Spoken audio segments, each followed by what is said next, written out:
Eder. Mac. Pallister. Sebastiano è sparito. Sebastiano va ogni weekend per la sua vita Da 30 anni privata circa. e, come il giorno prima della scomparsa di Liliana, va alle terme. Ma non credo che abbia un interesse, sinceramente. Non è importante il fatto di dove vada Sebastiano, no? Beh, però se è andato in Austria, se va alle terme e fa i giri in bici vuol dire che sta bene, giusto? Sta bene? Male, Male? male, Male? male. Lui l'ha detto, è solo, sta male. Quindi io vi prego, vi imploro, lasciatelo in pace. È una persona fragile. Se avete qualche necessità oggettiva, chiedetele ai suoi difensori. Da tempo si sente dire che gli avvocati di Sebastiano hanno molto peso presso chi indaga e guarda caso quando gli avvocati di Sebastiano hanno chiesto che venisse indagato, ciò è successo. La mia, se ha detto bene la mia intervista, era quasi un paradosso, era una provocazione. Non era un Diciamo che se si auspicio. chiama avviso di garanzia, per noi vuol dire che abbiamo delle garanzie in più rispetto a quelle che avevamo prima, quindi al momento ci va benissimo così. Però non credo che la procura abbia secondato la mia richiesta con molta frequenza. La procura ha secondato una sua ipotesi investigativa ed è giusto che sia stato così. Ma che lavoro ha fatto la Cattaneo? Non è una perizia, è una consulenza. Piuttosto l'auspicio era quello che la procura si dirigesse verso una perizia. Su Diciamo che tutte potrebbe le analisi. chiarire i vari dubbi che le due consulenze precedenti hanno manifestato, perché abbiamo una prima consulenza che palesa un'idea suicidiaria, una seconda che conclude con un omicidio a mano altrui, ad opera di terzi. Aggiungo sulla base degli stessi elementi e quindi di una lettura diversa, che è assolutamente, come dire, scienza è fallace di per sé, l'ho già detto.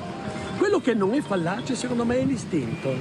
Eppur si muove. Certo, anche se è cosa che doveva succedere 3 anni fa, per fortuna la procura è cambiata e questa, cioè, diciamo, il manico della procura che conduce oggi le indagini è sicuramente meritevole di più fiducia rispetto a quello di prima. Qualcuno mi deve spiegare come e perché la procura di Trieste si è comportata in quella maniera 3 anni fa. Sono pronto a chiedere ragione di questi fatti, io, punto, niente di più. Che ne pensi di quel video che iniziava con "Fantastica questo sentiero"? È un boomerang sicuramente, perché se uno lo guarda, lo controlla, lo prende in mano e lo controlla con attenzione, dentro ci sono dei buchi tremendi, ma proprio falsità.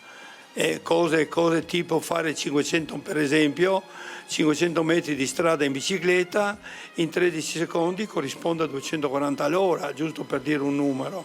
Ecco, allora ci sono un sacco di cose, anche quell'ultimissima ripresa che lui è a piedi, che si fa, vuol dire che è stato portato là in macchina da qualcuno perché si sente sbattere una portiera, si sente un'altra voce, lui non è vestito da ciclista, insomma c'è un sacco di cose, è un boomerang, sicuro. Quei rumori li ho identificati io per primo e segnalati, poi però mi sono accorto che la Marano aveva registrato col suo telefono il video degli inquirenti, quindi ho specificato che i rumori della portiera non sono relativi al video di Sebastiano ma vengono dall'ambiente della Marano. La cella del suo telefono lo colloca attaccato a casa alle 8:20 e poco, 22-24. È da appurare e sono convinto che la procura lo farà. Il soldato Ryan ritiene che anche tu dovresti essere indagato. Io lo poteva fare 2 anni fa, 3 anni fa, non oggi.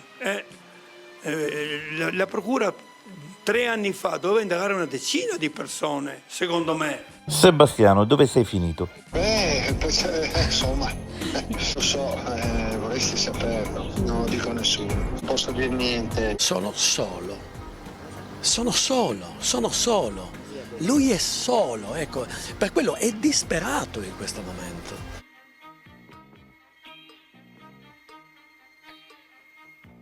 Ma disperato non perché ha qualcosa da nascondere, disperato perché si trova a distanza di 3 anni indagato di aver ucciso la moglie che lui ha perso. Resta così, sembra che viaggi sulla nuvoletta, insomma, lui non ha nulla da nascondere, lui non ha nascosto nulla e questa, fra virgolette, novità, la bomba mediatica, non ha portato assolutamente nulla.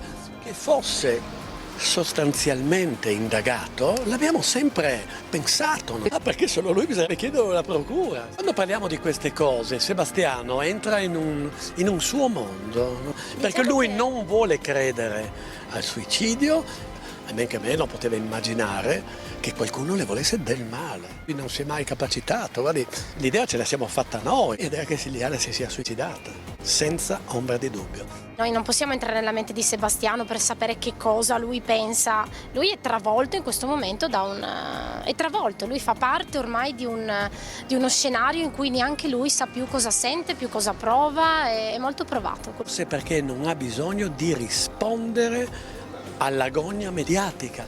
Adesso l'idea è che ci possano essere altri indagati dalla parte di Sebastiano. Ma io penso di sì. Quando ci sono due coniugi e l'amante, uno manca, si indaga sugli altri due, o no? Sterpin potrebbe essere indagato avendo una maglia gialla? Perché no? In teoria sì. Io non voglio neanche vederlo, proprio è meglio che non lo vedo, perché secondo me lui è responsabile, era lui il marito di mia sorella. Lui tempo fa, prima che succedesse tutto, venne a casa mia a chiedermi se lo aiutavo a mettere un'applicazione sul telefonino per scaricare i film della GoPro. E come mai? E io ho visto che c'era già. Allora mi prende in giro. E questo mi fa pensare appunto che fosse una cosa che lui aveva già pensato prima. Caso Liliana Resinovic. Parla il primo medico legale, pensai subito al suicidio. Nessun errore, nessun rimpianto.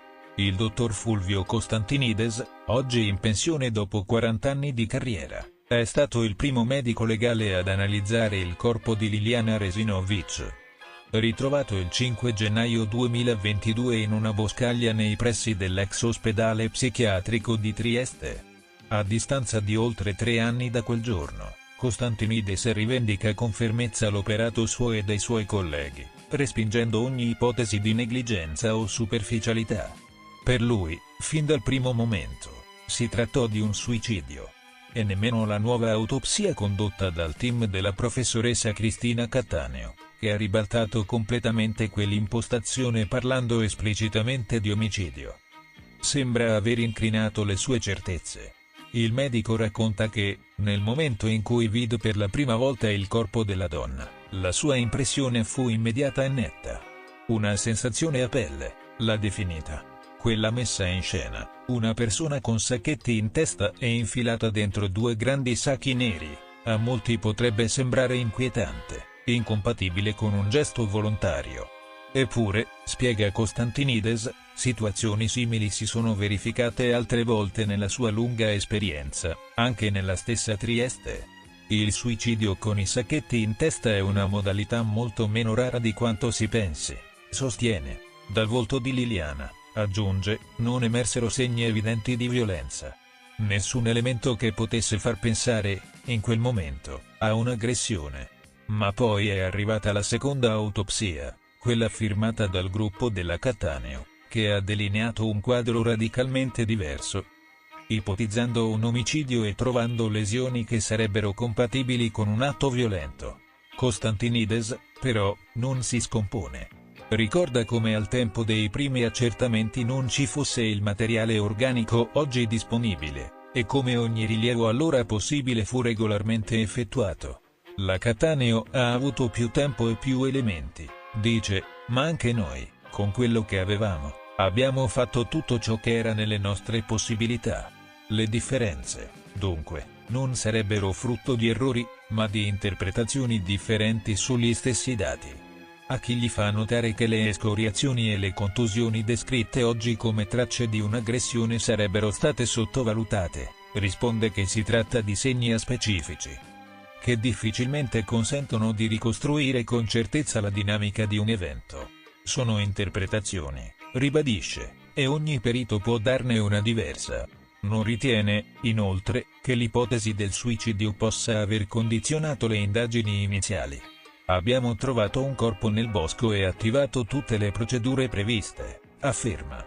Tuttavia, alcuni dettagli hanno sollevato perplessità e critiche.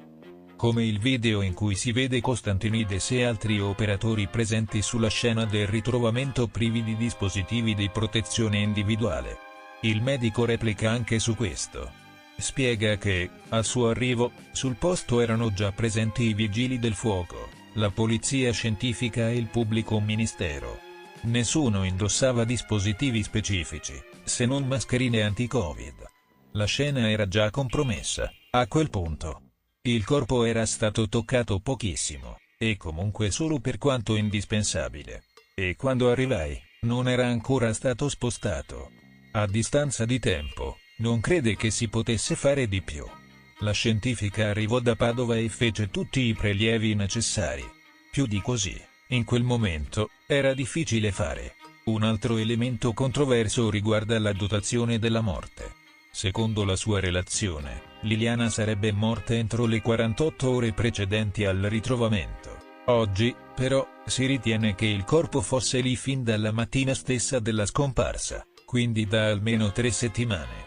Costantinides si difende anche su questo fronte. Gli organi erano perfettamente conservati, anche all'istologia.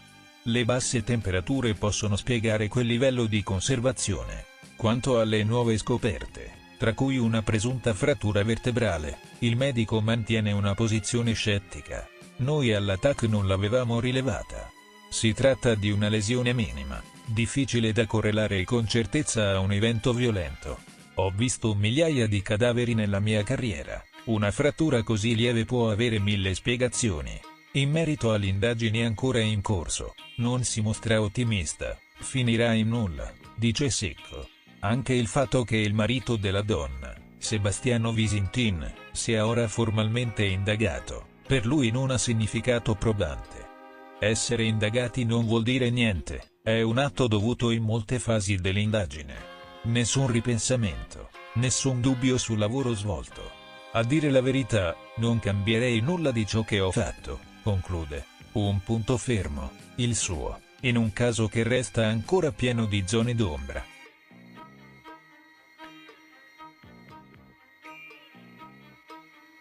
Ehi, non dimenticare di iscriverti a questo canale.